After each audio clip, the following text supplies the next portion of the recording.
Nicole for once again. He's been doing this over and over again, and once again, thank you for getting to the plate and doing everything that you've been doing. And I also want to welcome Mr. Dewar for coming here as well, and congratulate as well the student tour champion Simon and Nicole. Thank you very much.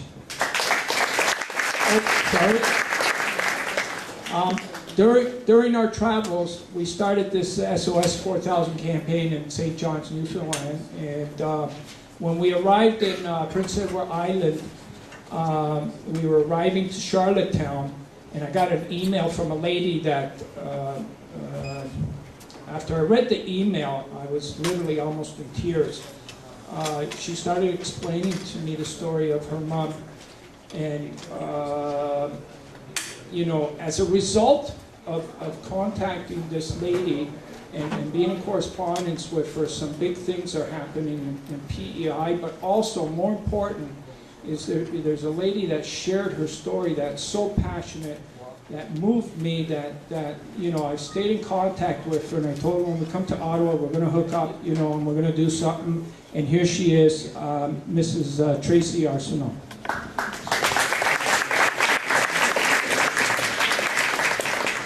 Thanks, George. As you said, I'm going to share with you today the story of how my life has been personally touched by organ donation.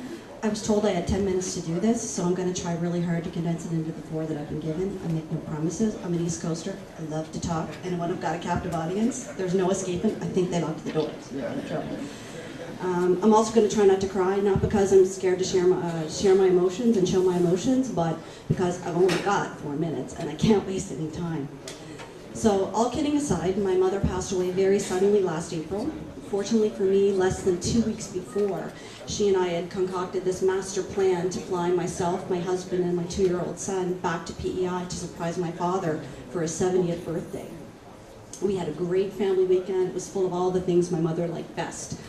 Good Chinese takeout, good card games, Crazy Eights for a quarter was her favorite. And lots of good conversation over Tim Hortons coffee. My parents make a twice daily trek to Tim Hortons to get the coffee, and when my dad would come back, we'd sit around the table and we'd talk about anything and everything, mostly nothing. But looking back, those conversations mean so much to me now in hindsight. As usual with my visits, it was a tearful goodbye that Monday at the airport, but I could never have imagined that it was the last time that I'd feel that familiar mother's embrace. Take my advice, go home today, and hug your mom. Mother's hugs are special hugs. No one will ever hug you like your mom. Even if you're mad at her and she's mad as a hatter at you for something you've done, it's guaranteed that she still gives a good hug. And if you're already without your mom, you know exactly what I'm talking about. 10 days later, I got a phone call from my father that my mother had been rushed to the hospital in Charlottetown with a brain aneurysm and was being rushed by ambulance to the Moncton Hospital, where they have a specialized neurointensive care unit. I caught the next flight out to Moncton with a connecting flight in Toronto and was bracing for a very long and lonely flight. When I arrived in Toronto for my layover, I discovered that my niece was on the same flight as I was to Moncton. When we found each other in the airport, we held each other and cried out loud, both knowing in our hearts that we'd most likely be flying home to say goodbye to someone who meant so much to us. Still, it was such a relief not to be alone on that flight.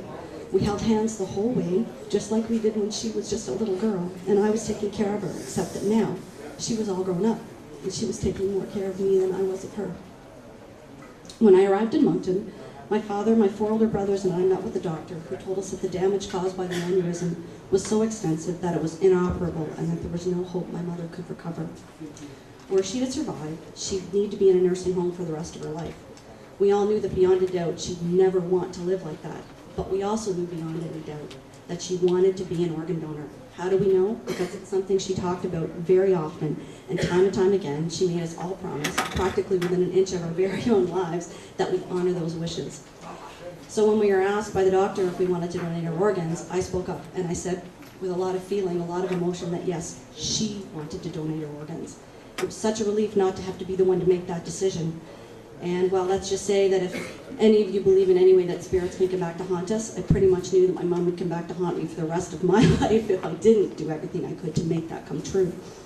So the doctor gave us 2 options. The first was to take her off life support, and she passed really quickly because she wasn't even breathing on her own. However, this would take away pretty much any chance that she could donate her organs, so we knew this wasn't an option. The second one was to stop administering a drug that they were giving her that was keeping the swelling on her brain down. Once we did that, they said she'd pass on her own pretty quickly, anywhere from 6 to 8 hours to a couple of days. We chose this option knowing what my mother wanted, and we hoped that it would be hours rather than days. We all rallied around her to spend our last night with someone who meant so much to all of us. Everyone was there, my entire family, my father, 4 brothers, 3 sister-in-laws, 8 nieces and nephews, aunts, uncles, cousins. We were like 25 people, and they didn't even have a place for us all. We settled in for a really long night. Everyone found some place to sleep. We slept on chairs, really uncomfortable sofas, floors. My niece, who was on the flight from Toronto with me, even slept at the floor of my mother's bed on the linoleum floor with no blanket, no pillow. This is how much this woman was loved. I was 5 months pregnant at the time, and I pulled up 2 chairs. And I was exactly where I needed to be. That night, I was holding her hand, talking to her, and telling her that when she needed to go, that she could go, and that we'd be all okay. Around 2 a.m., it was really eerie. Everything fell so silent, and all you could hear was this rhythmic noise of these machines that were artificially keeping my mother alive. And though it was painful, I knew that this is what we needed to do, and that we owed her the dedication to what she believed in to make this come true. The next morning, the day nurse arrived, and she looked at the chart and examined my mother, and she told us that probably somewhere around 2 to 3 a.m. my mother passed away. That was no surprise for me, because it was almost like she waited for us all to go to sleep. She waited for everything to be quiet, like one last act of taking care of us, because she was such a devoted mother and grandmother that she needed to make sure we were okay before she went, and that was just who my mother was. When we left the hospital to go to PEI the next day to make the arrangements for her wake and funeral, I noticed that it was just an incredibly beautiful spring day. It was in April. The birds were singing, and I couldn't help think that maybe my mother had something to do with that. I don't know about your mother, but my mother seemed to have superpowers sometimes. Like when I was angry at her, and I'd be muttering something under my breath about her that really wasn't probably too flattering. Even if she was clear across the house, she could hear exactly what I was saying. So moms can do some pretty amazing things, so I don't doubt that this request for weather was probably something that she personally had something to do with. And it was almost like she was saying that this was a new spring day, and that there was going to be a new day for people who were going to take her organs, and they were going to live a life that was full and fulfilling. Later that evening, we got a call from the hospital in Moncton to let us know that my mother's 2 kidneys and her liver had been successfully harvested and were on their way to recipients in Halifax. As I went to sleep that night, I felt this really strange calm, like I never imagined that I would have felt at the passing of my mother. But although she wasn't there with me anymore, I just knew that there were 3 families who were going to have a second chance with their loved ones. And I could see her face just smiling and knowing that she would be so proud. I know nothing about these recipients except that they're 3 males between 52 and 65, but I think of them so often.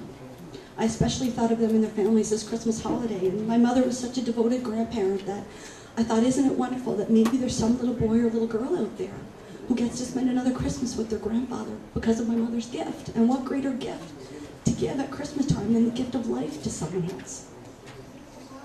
I'd like to quickly share a poem written collectively by my family following my mother's passing. My nephew read it aloud to our whole family privately just before her funeral. A lot of it might not make sense to you, and I might stop to laugh and you might not find it funny, but that's okay. She was born Norma Ann McPherson, the daughter of Mary and Eric. She told wonderful stories of childhood memories of her grandparents, especially her pop. She was a faithful and loving sister to 7 siblings. She was a devoted wife of almost 49 years, a mother of 5, and a special nanny to 10 grandchildren. She was never happier than when her family was gathered together for any occasion. She wielded a mean slipper from which there was little hope of escape. She had a quick wit and a wry sense of humor that endeared her to many. She was gifted with the patience of Job, especially for care of children and the elderly. She was a kind and gentle soul who'd walk a million miles to avoid a confrontation, but she still knew all the tactics to get her own way. She was a faithful Tim's drinker, one cream, 2 sugars. She loved orange pop and vanilla ice cream floats. She kept a picture-perfect house. Everything was tidy and symmetrical. Martha Stewart had nothing on her. She was a great cook. There was always dispute over who got the most turkey dressing. She made the tastiest dessert you could possibly imagine. She had enough love to go around to many, and many more loved her in return. She was a card player, a bingo lover, and a crokinole master. She was a loving and